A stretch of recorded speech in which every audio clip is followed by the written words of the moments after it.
Welcome back. It's another week of the Talking Tillies podcast. This week we have a brand new hashtag of Arsenal to hang above our heads, even though they did surprisingly lose to Liverpool. We're talking all the games that just happened overnight and previewing our first round of the A-League, as well as everything else that has come this weekend. We're in the full swing of things. Football is back, and we are here to talk about it. Michelle, Cody, join me again. What's up, guys? Football's back, and we're loving having it on our screens. How are we all this week? A little bit tired after trying to watch Arsenal and Liverpool, to be honest. Those midnight kickoffs, I don't bother with the 3 o'clock ones anymore, but those midnight ones still get to me a little bit. I'll say that much. Slightly wrong time. Just bring it half an hour beforehand and you can kick it. Oh, yeah, anything before midnight's perfectly fine. I love an early kickoff. If there was an Aussie playing in the 10:30 kickoff, that would have been fantastic. 100%. Unfortunately, there wasn't. Give me a 9 p.m. Me. 9 p.m. kickoff. Ideal. 9 p.m. kickoffs are great. I love a 9 p.m. kickoff. I can't wait till I'm over there and I'm not watching at midnight. You don't have to worry about time. Ugh, the dream. Or losing sleep. Yeah.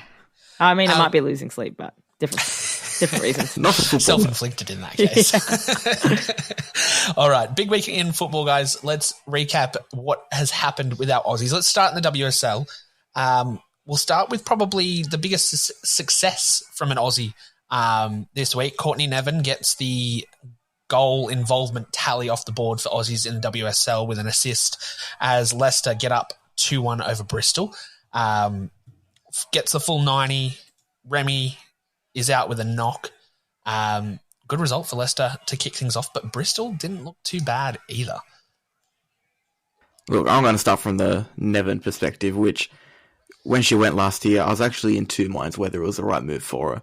And Simpson, to be fair. I know Simpson, when she was in Sweden, she had a bit of struggles with a club that was also battling relegation, and Leicester looked almost certain to go down when both of them signed.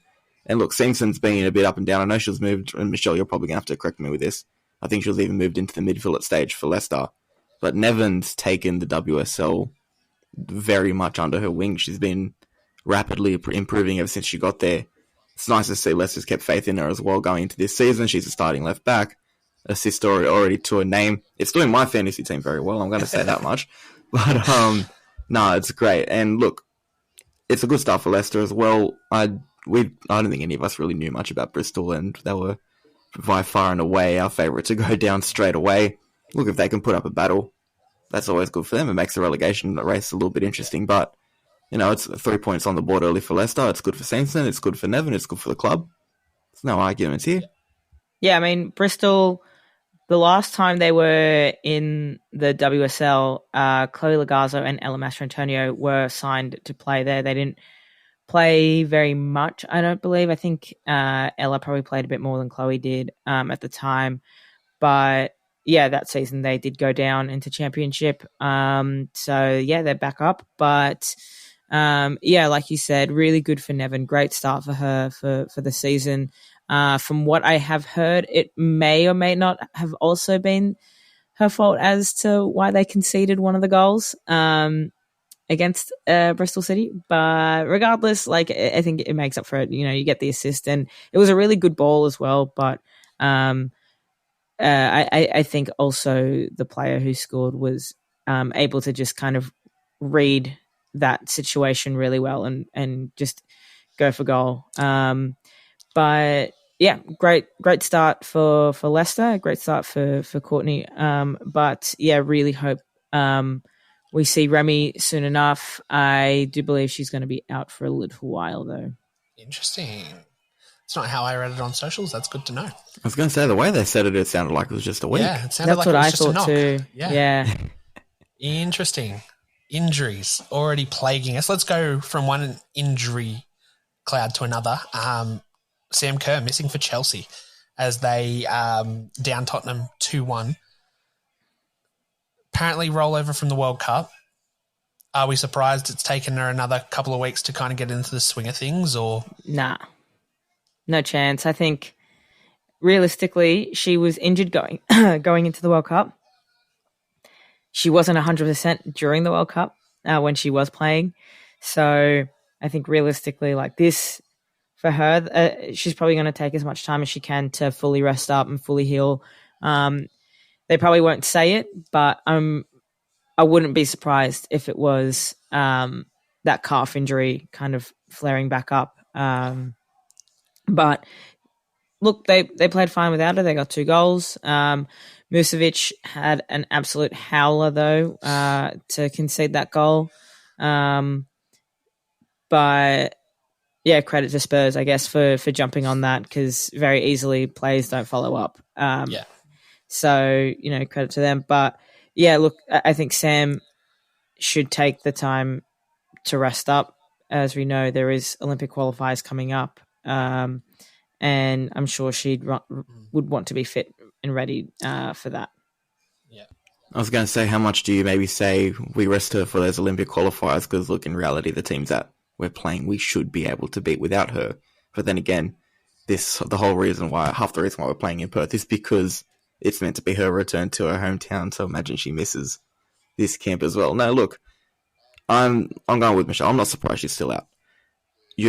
With the World Cup, it's a short turnaround. You've only got 3 or 4 weeks to really get yourself ready and actually have an impact. I'm not surprised they rushed her to try and get her ready for it. It's a long season. I don't think they're going to go, okay, yeah, we need to make sure she's ready for round 1. Even if they are playing a club like Tottenham, I think they'll take her time with getting ready. It'll be week by week, but even if it's a case of we don't see her for the first couple of rounds, I don't think that's any major warning signs for either Chelsea or her, really. And frankly, if you're looking at it from Matilda's point of view, I'd prefer if she doesn't play for a little while. I'd rather her be fit. I'd rather them take care of her. But look, she is a star name of Chelsea as well, so I wouldn't be surprised with that. They will want her back as quick as they can, but they also won't compromise her long-term availability for it either. Yeah, 100%. They've got the squad depth that they don't really need to... Well, yeah, the goal that came in did I very, think it was very well for us. So. Was it Fischl that scored or something like that? But really good job from Chelsea, all up. Let's jump to Michelle's marquee, Arsenal, getting off the bat. We were going to give it an acronym. Social media did it for us. Catley, forward start, get full 90s. KCC comes off the bench, gets, I think, 15. I think she got with injury time and everything like that. Disappointingly going down 1-0. Probably the shock result of the weekend. Well, Liverpool did it last year too. Yeah, against Chelsea. Heard a stat, someone on TikTok, Liverpool didn't win a game away last year. They've gone round 1 to the Emirates and gone, yeah, cool, we got this. Hold my beer. What, as a fan, Michelle, what was your reaction to the result when you woke up this morning? When I woke up this morning and I saw the score, okay, for those wondering why I didn't watch the game, just so you know, I had to get up very early this morning and I value my sleep. So don't come at me. Please don't come for me. I will be watching more games, okay? I'm going to actually be in the stadium, so don't come for me. Okay, but anyways, I woke up this morning and I was just like, for God's sake, and then turned my phone off and went to a different app because I was like, I don't want to look at this first thing in the morning at 6:45 a.m. And be upset for the rest of the day. So, yeah, look, really disappointing. I've been saying this for a very long time. I am not trusting the process with Jonas. I know other Arsenal supporters may be, trusting the process, but I'm really glad with the recruitment, and I think that's been really good. But so far, we have been knocked out of Champions League before it's really even started. We've now lost the opening game to a team that realistically we should beat in our home in front of a record crowd. 50K, I think there was. 54. Yeah. And, it's well, at what point does the club say, all right, you've got X amount of time and then you get in the boot. We're here to win. We've got a team that should be competing for the trophy, that realistically should be competing in Champions League, and we're not. So I'm not Team Jonas, and I've got beef with him. 2 huge shock results to start the year. Yeah. Hashtag bring back Montemuro. Bruh, don't even. Cody, you tried to stay up for the game. How much did you see? Did you see any of it? And what were your thoughts? Look, I was in bed by half time. Unfortunately, midnight kickoffs don't work for me anymore. And like Michelle, I had to be up early as well. But look, from what I saw of it, Arsenal probably should have won on the ascendancy of the game, at least in the first half. They were all over Liverpool. One thing that annoyed me from this game was seeing Tegan Micah on the bench. I don't know if it was a fantasy that I built up in my head, but I thought she was going to Liverpool to be the number one keeper. Unfortunately, I was wrong. I've got this on my list. Rach Laws did an absolutely brilliant job. I was hoping she wouldn't, if I'm being honest. I was hoping she'd be really shit and Micah would be in there next week, but it looks like we're going to be waiting a little while for that one. She had an absolute blunder. But no, look, credit where credit's due, and looks like Laws, I think she was 29, so you never know. Maybe it's a long-term planning thing. Micah comes in the next year or two, but we've got competition for keeper spots as well with Williams going back to Melbourne Victory. There's already going to be a door open for younger keepers in the A-League getting a shot in the Matildas, so if Micah's going to spend a season sitting on the bench, do we maybe see someone else coming in? They've also got cup competition, though, coming up, so that's probably rotational. I guess, but we saw how Williams' form declined in the Matildas at the very least when she started struggling for game time, at the number of clubs that she was with. So, it's a very real possibility. Yep. I know Williams, look, she got game time in those cup competitions as well. Yeah. Even if that's all Mike is getting, it opens the door for your Wymans, your Lincolns, possibly even your Groves that are playing in the A-League that could be on the verge of those moves overseas, and them getting into the Matildas might actually help that. Yeah. So, look, you never know. It's warning signs there, but, it is what it is. I guess you can't. I'm not there to pick the team. I'm probably I'm mad about a fantasy I built in my head. So, this is all self-inflicted. Let's go to a WSL debut. Charlie Rule comes off the bench for 20 minutes, has a pretty decent impact on the game, but doesn't really get up to much, but does get a couple of touches, gets on the ball. Big for Charlie. Mackenzie Hawkesby stays on the bench. Claire Wheeler comes on for the last 10 of the game too. Brighton get up 2-1 over Everton. Started really strong though. Brighton looked really, really good to start the game and didn't do anything in the second half, which is a bit disappointing. Look, I think Charlie Rule's someone I'm not concerned about if they're getting minutes straight away. I guess, look, she's not someone that's already in the Matilda squad. She's over there. She's probably still in a process of actually trying to work her way into English football. The fact that she's got a debut already is already massive. Hawkesby will come for her as well. I thought Hawkesby might have actually been the one that was introduced first or closer to the first team. I'm not sure why Madison Haley wasn't in the squad, but look, she's not Australian. I'm not going to spend too much time talking about her. But no, massive for Charlie. Yeah. Looks like they play a three at the back with two wing backs as well. So considering Rule spent a lot of her youth as a forward and then got kind of shafted into right back at Sydney FC, now she's going to kind of get the best of both worlds if she's filling in as a backup wing back for, I can't remember the person else in front of her off the top of my head if I'm being honest, but no, like it's massive. There's a role there that's suited for her.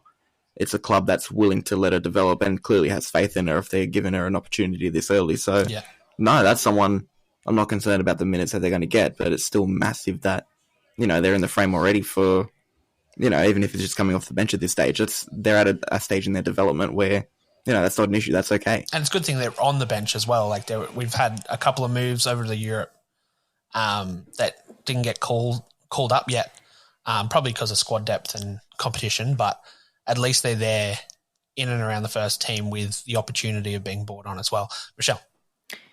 I mean, look, I'm never going to be upset when I see former Sydney FC player, play in arguably like the biggest league in women's football at the moment. So, so happy and proud of Charlie Rule. I think it's absolutely incredible for her to come on, 75th minute. So great stuff for her. I think that the thing with her being a midfielder and then playing or like as an attacking player and then now playing but at Sydney playing as a right back, like we actually had a conversation about this and she hated playing as a right back, I believe. But she was good at it. She did really well in that position. But I was told that she was a forward or like an attacking player. And then we had this conversation, Charlie and I, and she was telling me, she's like, oh, I had a really bad game the other day, which means Ante is going to put me in right back again. So she sees it as a punishment, which is hilarious. But so I guess, if the club if Brighton are seeing her as a midfielder and want to play her in that position, then that's great for her. Great for the club. If they see the, I guess like the talent there, and if it's going to be worth it. So yeah, and again, like you were saying, like it'll be good to see Hawkesby come off the bench, but she'll get her time. I think she's too good to leave on the bench. I think, yeah, she can do really well.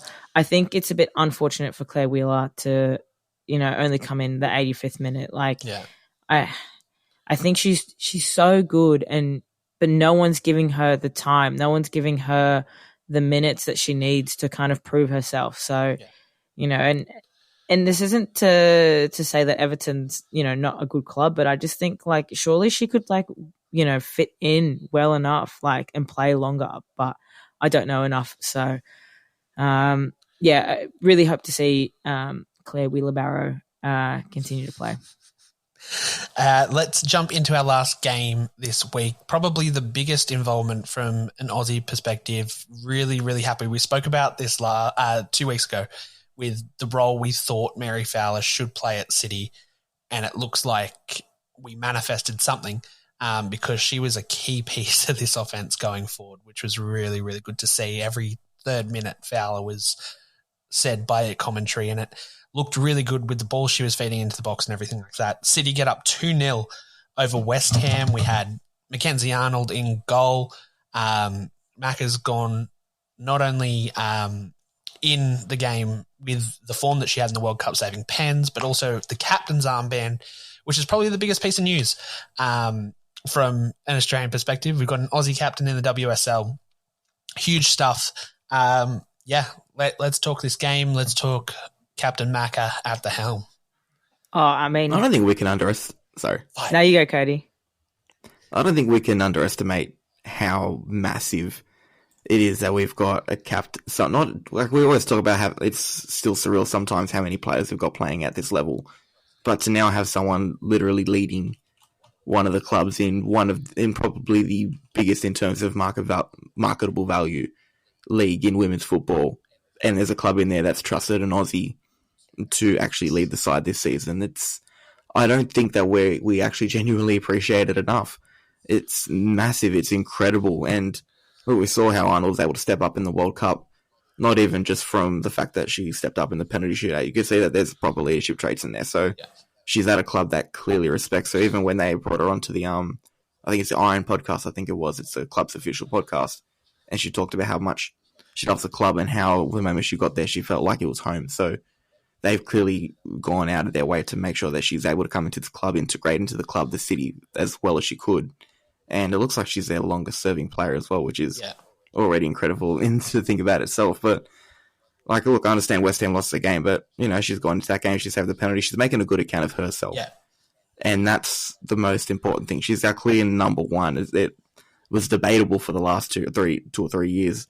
Going into the World Cup, I had no idea who was going to wear the number one jersey, if I'm being honest, but she's not only cemented herself in a Matilda's point of view, but just in general, the fact that there's no other keeper that's probably touching her at the moment now. Yeah. And considering where Arnold was 4 or 5 years ago, even 2 years ago when she playing in that Spain game where we got smacked 7-0, a lot of people thought she was going to be nowhere near the number one jersey anymore. So, no, it's incredible. It's nuts. Like, her own story in itself is amazing, but then you bring on the added fact that we have an Australian in the position that she is. It deserves as much respect as all the accolades that Sam Kerr gets, that every other media outlet just laps up as much as they can, whereas now it's like, the fact that we've got someone named captain, I feel like as much as people are talking about it, we're still not talking about it enough. Like, this is brilliant. This is big. I can't remember. I don't know if this has actually happened before. I can't think off the top of my head. But even if it has happened before, it still shouldn't be discredited that it's happening again. I don't. The only other person I think could have taken the armband at some point would have been Schwarzer. But like, I don't think we've had a top flight. Oh, if you're talking about men's, you got Mile Jedinak, who was the captain of Crystal Palace. But even then, like, I'm talking more on the women's game. Like, look, Jedinak being the captain of Premier League clubs, but I was in its own right. Look, one went on here to talk about that too. Like, it's I don't want to say it's just Crystal Palace because Crystal Palace is still a half decent club, but It's just crystal glass. This is a Matilda that's just come off the back of a World 100%. Cup that people like are getting behind, like the way that she was able to. I mean, you look really at create a how do you call it? Just an inspiring moment, and now she's got on top of that being named captain. Like, it's a good story there. And she's still got the award, like the FIFA's best nom as well. Like, she's come off the back of a really good run, and I think this is a pretty good reward for her. Michelle, there was a quick fight there with Cody, but Mike is all yours now. No, I think it's great for Maka to wear the captain's armband for West Ham. Yeah, like she's been there for a while now, and the team's like half decent, so they should do pretty well as the season goes on. But yeah, I think it is incredible, and I think more people should be talking about it. I think considering people who've been watching for a long time, knowing, I guess maybe that Mackenzie Arnold probably wasn't ever going to be the number one goalie. Like, if you asked me like 4 years ago if I ever thought that Mackenzie Arnold would be the number one keeper for Australia during the World Cup, I'd probably laugh at you and tell you you're wrong. So yeah, it's a really great story for her, and I think it's really cool. But I think the difference in why they're not talking about her, Cody, is because at the end of the day, she doesn't score goals. Yeah. And realistically, Australian media doesn't know anything about the sport enough to understand that football is made up of 11 players, not Sam Kerr, not one player. So at the end of the day, that's what it is. Yeah. Let's be real. Well, you look at something like rugby, just about any player in the field can go and score 4 or 5 tries in a season. Football's not the same. Defenders and keepers need some love too, though. Like, come on. Like, oh, absolutely. No matter what, like, this is a captain of a club. Like, that's massive. Yeah, but you're not going to get that from... They're not going to see... The thing is, they're not going to see it as important. Like, Channel 7, they're not going to see that as an important thing. They'll probably see her stopping a penalty as more important than her being the captain of West Ham. Yeah. On the other side of the ball, Fowler and Kennedy get full 90s. Fowler very heavily involved, which is great to see. We said that a couple of weeks ago that we wanted to see that, and looks like that's the role she's slotting in. Not only did she start, but balls at her feet, she's getting creative, feeding things in, which is fantastic. Let's jump over the channel to France. Bonjour. Bonjour. Go on, Cody. No. Cody doesn't speak French, guys. That's okay. I did French for 3 years in school. I think I failed probably half of those exams, so don't test me. I was in New Caledonia for a week, meant to be learning French, and I somehow got away with speaking English most of the time I was there. I think the people serving me at any restaurants just got frustrated that I couldn't speak French. They're like, fuck it, what do you want? Horrible.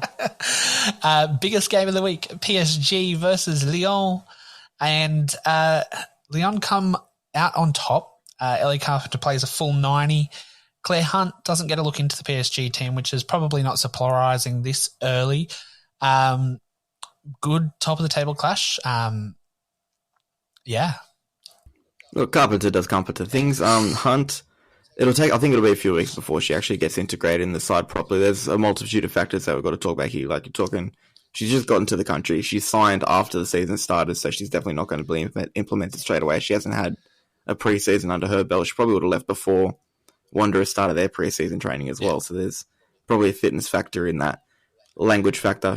I don't know what her French is like. Maybe she studied French in school as well and is quite sound in it. I don't know, but I could probably bet a fair bit of money that she's not fluent yet. So there's that factor as well. Plus just genuinely being integrated into the team. Like, things don't happen overnight. I wouldn't be surprised if we don't see her for another month or two. Hopefully she gets a couple of bench appearances soon, but it'll be a good 6 to 12 months before she's a starting player over there. But she's good enough where you know it's going to come about eventually. Yeah. If she can get good minutes before the Olympics, that'd be great. But it's someone, like, as much as she's important to the side, one, you know, she's going to have the talent to end up starting somewhere in that French squad, that PSG squad. Sorry. She's obviously good enough to get there eventually. I'm not too concerned about that part. And it's early days. Yeah. You give it a few months, whether it's coming off the bench here or there, but by halfway through the season, you'll probably end up seeing her starting anyway. And then I mentioned Carpenter. She does what she does. She does what she does. Yeah. I think she was named right back of the season last year, even though she only played like 5 games or something. Like, just shows how good she is and how well regarded she is over there. Influence. You look at that whole backline for PSG. Everyone is French except for one Swiss player. So definitely probably a strong French-speaking backline that she's got to try and slot into for sure. So language would be a bit. Look, hopefully her French is better than mine. If that's the case, then she'll be all right. I feel like anyone's French is probably better than yours, Cody. Look, I can get the basics down. I think I can count to 10. I think. Yeah, because counting is... I can say hi. That's about as far as it goes. So if you chuck me in a French city, I'll probably struggle a little bit. Baguette. Baguette, yeah, done. Done. There we go. No foods as well. Croissant. I sound incredibly racist. Michelle, PSG, Lyon. Thoughts? I have like mixed feelings because it's like in Lyon, like you got Ellie Carpenter and you've got Tian Endler as well, the goalkeeper who's from Chile. So happy vibes for Lyon. But yeah, I guess with Claire Hunt, the thing is, I really like, despite how good she is and how good we know that she is, I really struggle to see her playing much at all this season. Just because, like, she hasn't had that much sort of experience internationally. She hasn't had that much experience playing like overseas, as far as I'm aware. So, yeah, I just I don't know. I'm not surprised that she's not playing. I think, I did hope to see her play for PSG and kind of like just walk into that starting 11, but that's very clearly not going to be the case. But yeah, I mean, good luck. I really hope that she does. And I hope more than anything, it'll be more than just like 5 minutes. Yeah, 100%. On the other side of Paris, Sarah Hunter doesn't get a call up to the squad to play their game this week. Hopefully we'll see Sarah joining the first team soon up there. Let's jump over to Spain, where probably the biggest news is happening in Madrid. Scottish, I think she's a winger, Caroline Weir has done her ACL, which has opened up a gorgeous slot for Ruben Rasso, who has jumped straight into the first team, straight into the starting lineup, played a full 90, and, leading the charge over in Spain. I don't know if Michelle's smiling at the news or a phone, but great news. Bit of both. Hayley in the first team, in the starting lineup, and it looks like it's going to be hopefully an ongoing thing because she played pretty well. Honestly, I don't think I've ever been more excited to look at my phone and see just one player starting. Like, it's what we've been hoping for ages. She had a bit of a tumultuous time at City, to say the least, when arguably she should probably have been a starting player and sometimes seemed nowhere near it.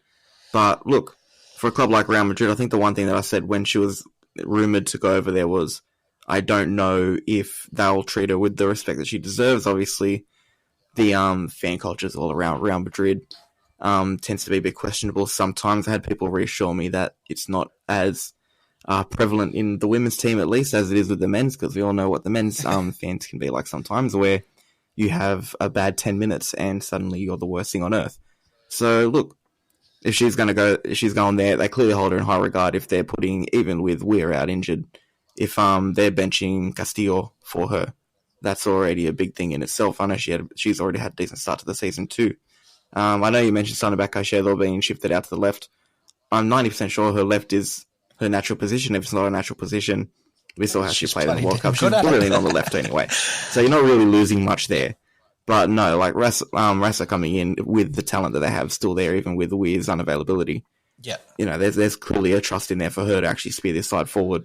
I think I've said this on this podcast before as well. Her signing's almost like there's a galactical feel to it. Like, that's how big a name she is. Doesn't matter what kind of regard she's held at Man City. She showed in the World Cup. She's a brilliant player. She's a world-class player. She's someone that can go to Real Madrid and have a real positive impact. So the fact that she's going to get the opportunity to do it, I'm very excited to see it. I just wish it was easy to watch those games. Yeah.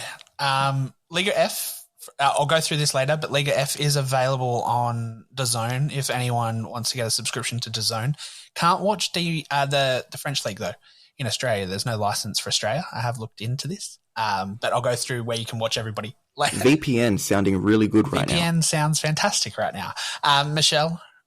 Great to see the old razzle-dazzle in the starting 11. I guess, not much to say. This is something that I did expect. I expected her to be starting and I expected her to be playing, and for Spanish football to work really well with her. I always thought that playing at City was just not cutting it for her. Everton was just, she was like such a standout player. So, I think going to Spain, it helps with the way that she plays. And I think, we can only just see improvement from her. But I mean, not much else to say. I think it's great to see Hayley getting starting minutes. And like you said, I believe that she probably will be in that starting 11 for the foreseeable future. So, good stuff. 100%. They win their game. I think it was 2-1 they got up.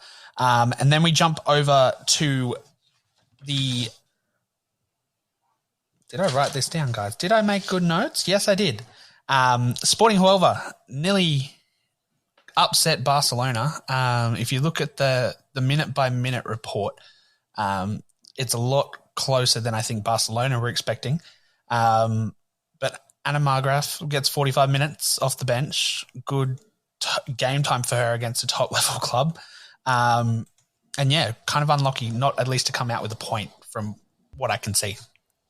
Look, on one hand, I was hoping she was probably going to be a starting player at that club, and on the other hand, she probably could still be, but obviously she's been on international duty recently, so that might have impacted whether they looked at her as a starting player, at least for this week, or not coming back from Italy, which, when you're talking about Europe, obviously the flights aren't that long, but they consider that long, so that's probably why people from Europe struggle to go from Adelaide to Sydney when they sign in the A-League, but that's another conversation in itself. But no, look, she's someone I think she'll go there and she'll have a good impact. It's only early days, and Huelva isn't exactly a massive club. So, hey, look, if they did end up upsetting Barca and getting a win somewhere in there, I'd love to see how much keep up would go on about it, knowing that there was an Aussie in it. Although Anna Margraf, someone whose overseas journey has been well and truly under the radar. I can't remember if I spoke about this the first episode. She went over to the Front Bundesliga from the A-League. If you look at her on FIFA, she's actually still listed as German, which kind of annoys me because she's in an Australian setup. But she went to the Front Bundesliga, almost kept a Meppen side up, who arguably didn't really have a right based on that club's history. The first time they were in the Bundesliga was 2 seasons ago, and they basically went up, down, they went back up again. She came in, and the side actually looked quite decent. She had a decent impact on the team as well. Not a lot of people here talking about it, though, which kind of surprised me because, even if it's not a big club, we still have an Aussie doing well in one of the top European leagues in the world. So seeing her now in the Liga Femenina in Spain, it's a little bit more eyeballs on it. Obviously, you're going to play those games like Barca, Real Madrid, where there's obviously more opportunity for people to watch it. Not necessarily physically watch it, but more people just generally keep an eye on those teams in those games. So if you're part of an upset in that, hopefully the word gets back into here in Australia and people talk about it too. Yeah. I can go on all day about how frustrating it can be when certain headlines don't get reported the way I want it to. Obviously, this isn't going to be front page news, but it's still something worth talking about when you have an Aussie doing stuff like that. It would have been great to see whoever get a result out of that game. It would have been massive for them as well, trying to stay up in the league, but even better seeing an Aussie part of it. I do think she'll end up in starting lineup here sometime eventually. Maybe just wasn't the right week for her. Like I said, she was in camp for the under 23s, but she'll have an impact this season in the league, and hopefully people pay attention to it. Yeah. Michelle, anything to add?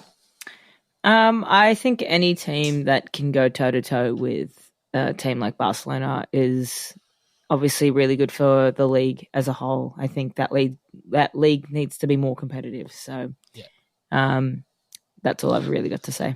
No, that's fair. Well, there was a stage where Barca was basically just sweeping everything in front of them with ease. I think one season they only conceded 4 goals, didn't they? Well, they only dropped 5 points last year. So, Yeah. it's still very much happening. Exactly. So, hopefully this year is a bit different. Sweden is a tricky one for us to report on because their season is like a midweek game time. So, only half the games have been played so far. Where am I going? Vitschel got up 2-1. We had all three, Polkinghorne, Gorry, and Charlie Grant. Thank you. Charlie Grant get full 90s in. Kat Gorry took home a yellow card just to, wave it around for fun. Wouldn't expect anything less, but they got up 2-1. We've got other games happening tonight for Norrköping and Haken, which are our last two players in Sweden. They play at 4 a.m. Tomorrow morning. Going to Denmark, Nordsjælland beat Brøndby 3-0. My pronunciations are getting better, Cody. I do sit here and try and work on it. And Aarhus beat Køge 4-2, and Matilda McNamara got 90 minutes in that one. Winona Heatley, full 90 for Nordsjælland as well. Good game time for the girls, especially most of these guys are coming back out of camp for the 23s. Probably something to do, we were just talking about Charlie Rule and Mackenzie Hawkesby. Might have had something to do there because they got pretty good game time, through those games anyway. So it might have just been a rest perspective as well from Brighton's perspective. But Winona Heatley, Matilda McNamara, full 90s. And yeah, good game time for the girls there. I want to track back to Vizio that you mentioned before because they're a club, I think last season they finished 5th or something, but they're one that peters around that kind of high mid-table. They're 5 points, I think it is, off Champions League football as well, or at least a qualification phase. And the fact that we have 3 Aussies at the centre of it's pretty good. So it's a club that, I don't know what the history is like in the competition, 3 points off, sorry.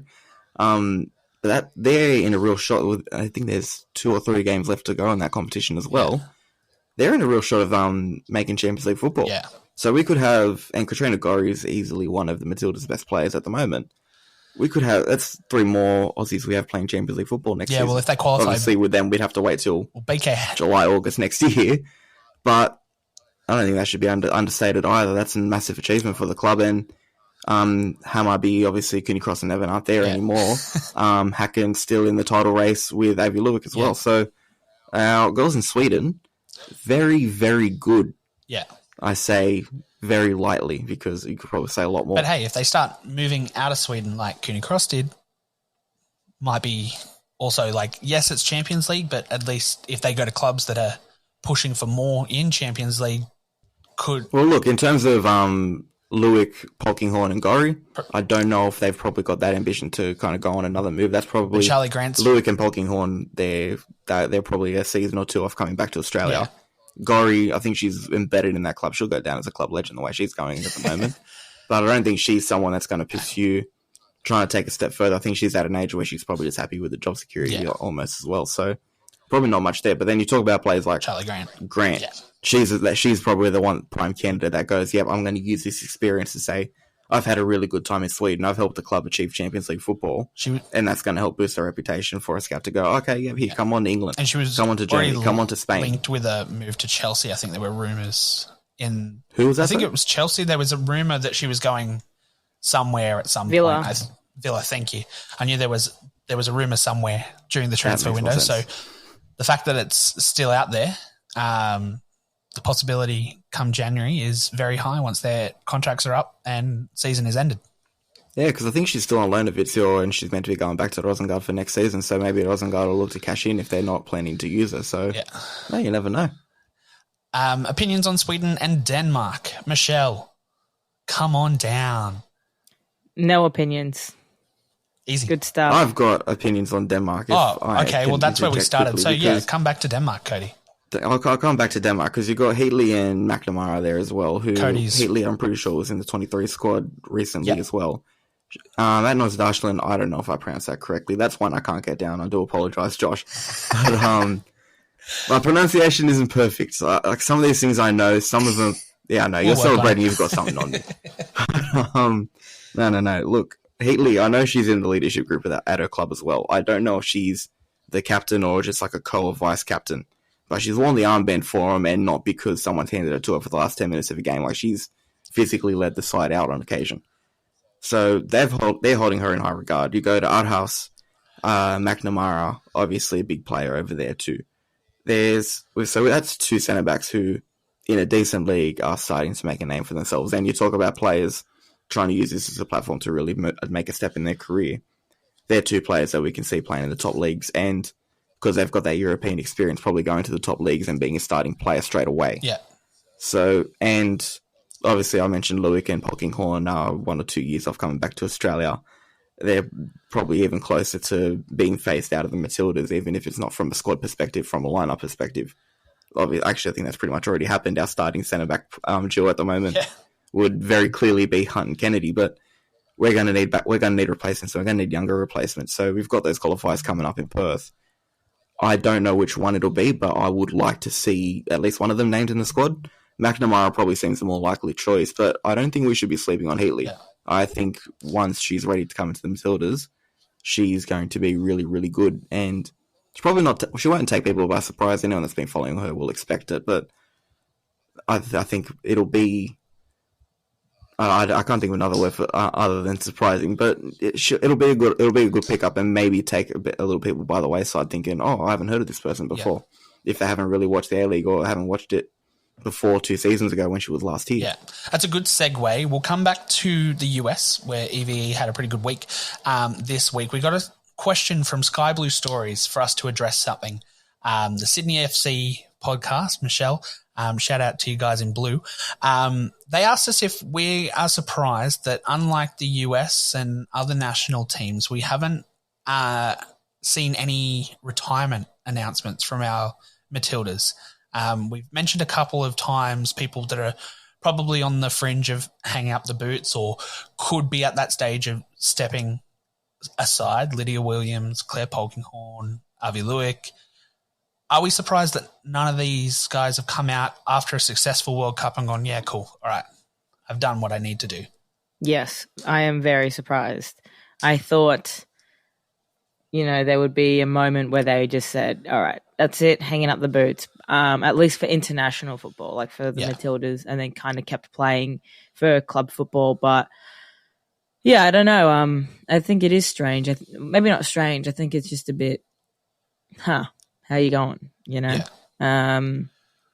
But, I think especially for players like Ivy Lewick, who was retired, and then, Tony kind of asked her to come back, and she did, and that's where we're at now. But it's like she didn't really play, and I personally don't think that she was that needed now that we've got Claire Hunt. That was the thing. We didn't have another centre back.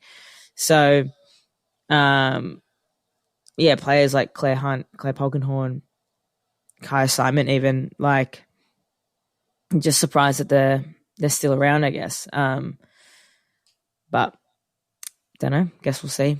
Yeah, I think the biggest difference that I see between us and America is we've come off the back. And before I say this, I do think that there's probably 3 or 4 players that, if they're not retiring themselves, we should be phasing out of the squad ourselves. Basically, look, as much as maybe players want to be there, we've got other players to come through. We've got to think about the future, especially in the next 12 months. You've got to do what's best for the longevity of the national team. So, look, there's probably some players that should be stepping down now. But I guess in terms of why players haven't made that choice themselves, the biggest difference between us and America is America didn't have a great World Cup. So maybe that was a couple of people's wake-up calls. That's to go, okay, yeah, it's time for me to step aside and let someone else take my place. I can't do the things I did 5 years ago. But maybe in terms of the Matildas, as much as some of those players, maybe even though they didn't have that impact in the World Cup that they wanted to, because the squad did so well, maybe they're sitting there thinking, oh, yeah, we're doing great. We're on top of the world. Why would I want to step down? Why should I step down? I'm part of a squad that's achieving so much. It's not a thing that I agree with, but it's a thought that I can see happening in a way. So, look, if you're talking about the next camp, players like, at the very least, Lewick, Williams, and Simon, I'm probably dropping. I don't think they're needed in the squad anymore. They're 3 players that have given so much to the national team. Like, they definitely deserve a bit of respect. Yeah. And that's why I kind of wish they'd retire themselves, so we could almost, the next chance we get to have some friendlies, provide a testimonial for them to say thank you for their service to this country.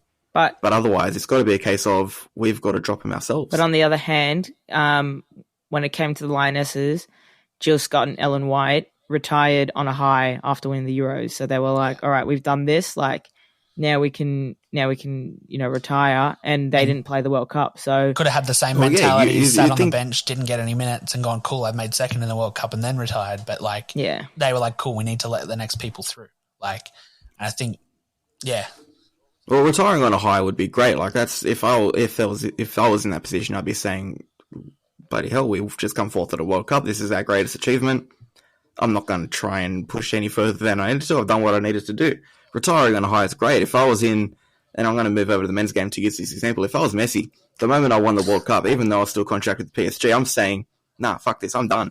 Like, I'm ending on that game, basically. My last touch of a football is scoring in a World Cup penalty shootout final.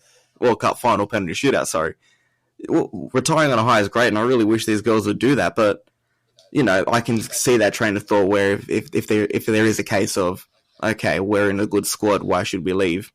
Maybe that's their train of thought at the moment. Like I said, I don't agree with that train of thought, but I can see it in a way as well. It's one thing being in a good squad. It's also another thing to be actively contributing to the success of that squad as well. Well, look, if they were playing every game of the World Cup, I'd be sitting there saying, well, why should they stop playing for the Matildas as well? Yeah. So, but they're not. So exactly, that's all good. Give them a testimonial. Let them go. Bring McNamara, bring Heatley in, bring some of these other girls in. Give Wyman her debut. She's been waiting 3 or 4 years for it. Like, come on. I'm on the same page. We're banging the train. Tony, make some decisions, mate. We're calling you out. Let's jump back on the plane. Let's head back to the US. San Diego Wave get up 2-0 over Portland. EVE does a full 90, picks up a yellow card for time wasting. Not much else to say about the US game. It is a couple of rounds away from wrapping up, but EVE is doing actually pretty strong for San Diego. I think looking at that game as well, it almost seems like she's playing as a 6 for her side, which, it's not something she can't do, but I'm surprised that that's where she's deployed. And I know it's not necessarily her best position, but you see with the Matildas as well, she's used in a lot more advanced positions. We saw it last time she was in A-League Women's with the Jets. She was playing in that 10 role for them and tearing the league apart for that period that she was here. So a little bit surprising to see that role, I guess, but it's another string to her bow. I think it just speaks more to her versatility than anything. Yeah. I think Emily Van Egmond really suits playing in the US. I don't know what it is. I don't know if it's because she's playing in a team called San Diego Wave and she's a surfer girl, but it just... I reckon millionaires will push for a move that as well when she's ready to go overseas. Shout out the Newy surf. Let's go. Look, I don't know much about America. I actually don't know where San Diego is, I'll be honest. It's in California. That on the coast somewhere, or is that just a stupid name? It's where the best zoo in the world is, mate. San Diego. Of course it's going to be on the coast if their team is called the Wave. Oh, look, man. American culture, they come up with names for fun. Like, I'm not taking that as evidence they're actually on the coast. I don't know much about the country. I'm sounding really dumb right now. I don't care. You sound like an American. Yeah, we're on episode. Yeah, I probably do. I look at America the way America looks at a world map. So, anyways, we're as I was 3, Cody. Let's not get people on the wrong side. Yeah. As I was saying, I think Emily Van Egmond just suits playing in the US. I think it's doing really well for her in her personal life, in her football life, and I believe they booked a playoff spot as well with this 2-0 victory. So. Yeah, I mean, good for her. If she's doing well, then you go, girl. Perfect. That wraps up what has just happened. If we look at results, I think probably the most shocking was the Arsenal loss. Sorry to rub it in again, Michelle. I'm just kind of hoping that the luck translates to United Arsenal next week and, Ella Toon comes out of her shell. Let's look ahead. We'll leave A-League to last because that's our bread and butter. We've got, let's go to match day 2. Also found a really good website. If anyone's after stats or updates or anything like that, it's called beastsoccer.com. This is not sponsored at all, but very, very good. You can favorite all your favorite teams and players and everything like that. Really easy to track them. Man United play Arsenal in the early slot next week. Let's go. 8:30 kickoff, I believe it is here in Oz. That is early. 5:30. No, 8:30 p.m. It's like 10 in the morning over there. My thing says 5:30 a.m. Okay, it's sometime somewhere. We'll keep you updated. I think it's on a Friday night too. Mate, it's 5:30 a.m. on a Saturday. Who knows? It's sometime somewhere. You're probably looking at the time over in there. I don't even know where this website is. That's probably the local kickoff time. Anyway, United play Arsenal. How are you feeling about this one, Michelle? Oh, You think the girls can switch it on? no. No. It's not nice and simple. Brighton, so we got hopefully Charlie Rule and Hawkesby coming on to take on Mackenzie Arnold in goal against West Ham. Fowler strings it up against probably a curless Chelsea as City take that on. Then we got the game that we won't be covering this week, Tottenham-Bristol. Leicester take on Everton. And then Liverpool take on Villa. See how that all goes. Then we jump over to France. And Paris FC are also leading the table there. Cody, are you looking forward to any fixtures in the WSL there before we jump to France? Leicester, actually. Look, we're talking about them having a good result in round one. It was to a Bristol side that we obviously don't rate too highly. Well, not obviously. Kind of don't rate too highly. We'll see how that changes throughout the season. But I think that'll be a good test to see. It'll be a good test for them to see where they are now against Everton. It's a little bit of a step up. If they get 3 points there as well, it's like, okay, yeah, maybe this is a side that can push for mid-table. How they start their season for them will be massive. So the more points they get on the board early, the better for them, of course. But seeing them progress, seeing how they go, this will be a bigger test for them. It'll be more. We'll probably be able to get a better gauge of where they're at, and hopefully Nevin gets a couple of assists again, because I want points for fantasy, because I think I haven't done very well in the first round. I had Haley as my only striker, and she wasn't in the squad. So I definitely didn't have a good round of fantasy. I think I had Kerr up front, so rip to my bank balance there. If we go to France, they're in week 3 of their competition, so they're a week ahead of everybody else that we're looking at. Is it week 3 or week 4? No. They're about to go into week 4. I think they've played 3 games. No, they're going into week 3. PSG take on Saint Etienne, Paris FC take on Le Havre, and Lyon take on Bordeaux at home too. So both our Paris teams play away, and then Ellie and Lyon play at home. Hopefully we see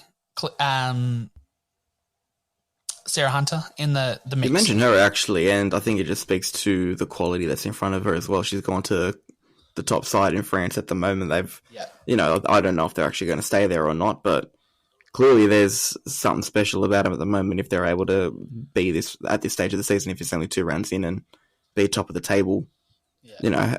Early days, yes, but still a reflection of their start of the season. So, look, maybe you can see why she hasn't gone there yet. It's a massive step up, clearly. So, it may take a bit of time, but she's someone that you can be a bit patient with as well, I think. It's not someone that I'm concerned about needing to be the star player of her side just yet. I think I don't mind her taking the time to settle. 100%. And it's a language thing as well. I know she's been there for a while now, but she's still got to learn the language too. So give her a bit of time. She'll be there eventually. As we established earlier in the episode, French is hard. Paris are actually off to a flying start too. 7 goals, only conceded 1. So I think they've scored the most in the competition out after 2 rounds. Lyon have scored 5, haven't conceded yet. So really good look for Paris FC heading into the next lot of the season. If we look at Spain, who are another week ahead after that, so they're on match day 4 of their season. Razo and Real take on Villarreal. And then we also have Athletic and Hueva. So Athletic, stumbling over words tonight, guys. It's been a long day. So some pretty good games. Hopefully Razo gets some attacking points on the board. I think getting an assist or a goal in that second game really probably helps her cement a slot there. So hopefully the Villarreal defense kind of parts. Yeah. Just sees her running and goes, there you go. It is what it is. Let's come home. to the round that you've all been waiting for, to a round that we're super excited for, kicking off on the 14th of October, which I believe is a Saturday, at 5 p.m. on Michelle's favourite stadium. Isn't that next week? Yeah, the 14th, so next weekend. Oh, we got another week. Oh, my God. Yeah. Jesus. I am a week ahead, folks. Let's not worry about Michelle was like, wait, it starts this week. Let's not worry about the A-League.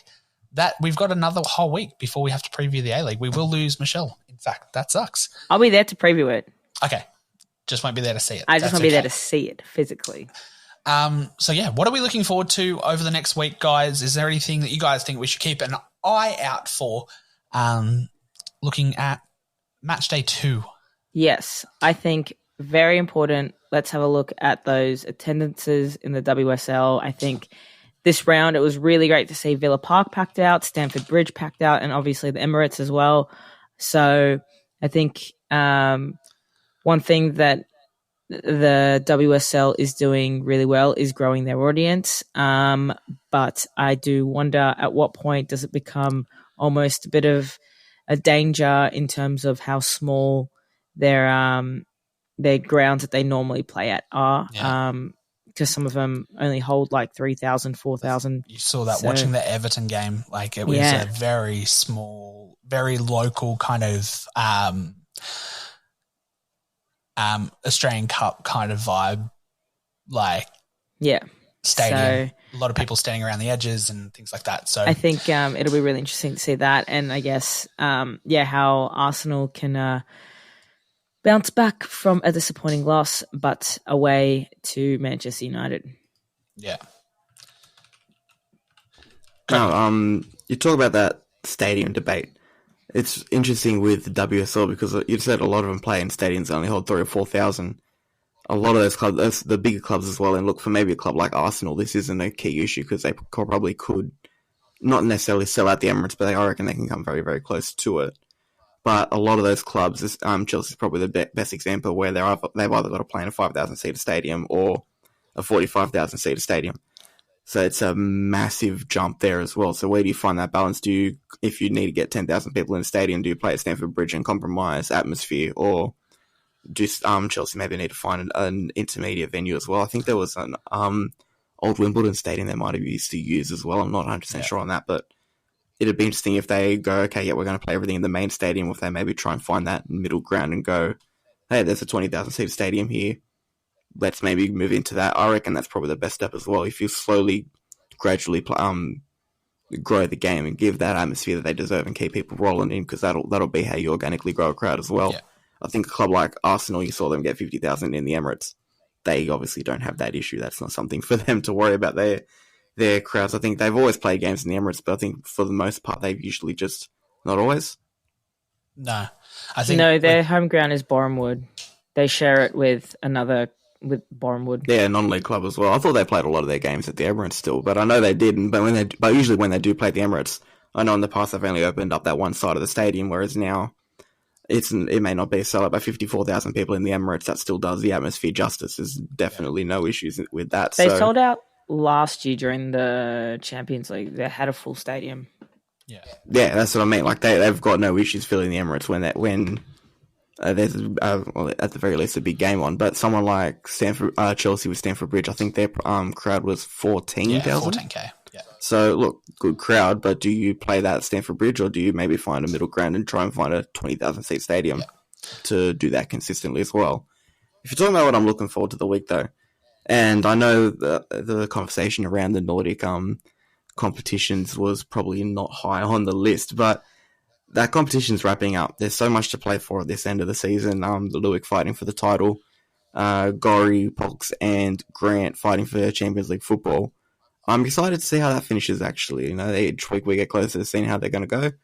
I hope Vizio end up getting into the Champions League spots. I think top 3 get in the qualification phase at the very least. So that's probably what I'm looking forward to, actually seeing how that competition slowly ends. BK Harkin also have a game in hand.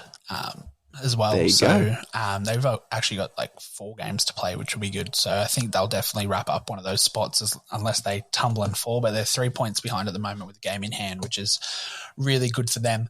And yeah, looking towards like crowd attendances, United, Arsenal being played at Lee Sports Village and not Old Trafford. I think they're only playing a couple of games at Old Trafford this year. And after seeing what Arsenal can do there, it's going to be interesting to see how, because you looked at the Villa game in contrast to Arsenal. Villa only had the one side of the stadium open. But yeah, hopefully attendances stay where they are or pick up drastically, and there's a call for more tickets and more things. If we're seeing ticket sales being broken, membership sales being broken and things like that for women's games all over, only speaks highly of what's been kind of conspiring in the world over the last couple of years, which is fantastic. That's pretty much all for us, I think, this week, guys. I don't think there is much else to touch on. Well, just over an hour, which is fantastic. Thank you for everyone that has listened through our first week of games, looking towards things. Now, if you're wondering where you can watch all the action, if you're sitting at home here in Oz and you do want to turn on your TV, if you want to watch the WSL live, you can hit that on Optus Sport. They will I think they only do replays for Chelsea and Man United though, which sucks a little bit, but you can get a free subscription on FA Player. So if you go to the FA Player, usually the morning after, you can watch all the replays and highlights of the game. They load them up at about 9 a.m, so you can check that out. Liga F, Spanish League is live on DAZN. I think it's about $7 a month. Add that subscription to another one in your list. If you use a VPN when you sign up, use it on a US account. Not that we're promoting any of this. But the French league is licensed to DAZN in the US. So if you do that, you'll get both best of both worlds. Or there's plenty, as I found out this morning, there are plenty of YouTube channels that stream the game live on YouTube Live. So you guys can watch it there. As for the rest, I haven't done the research. I will put that in a social post at some point. But we've got a new captain in the WSL, some good results, some surprising results all over the world, and we're looking forward to another big week of football. So come back, same time, same bat channel next week. If you are listening, hit that like, follow, subscribe button, leave us a comment below, share it with all your friends, because we are going to be here and we're going to be talking Tillies all year round. We've got 3 weeks until our first camp kind of settles in. Michelle's going to leave us in 2. That means you're going to be stuck with Cody and I, and hopefully some special guests. So, yeah, we will see you next week with a brand new episode of the Talking Tillies podcast. Goodbye.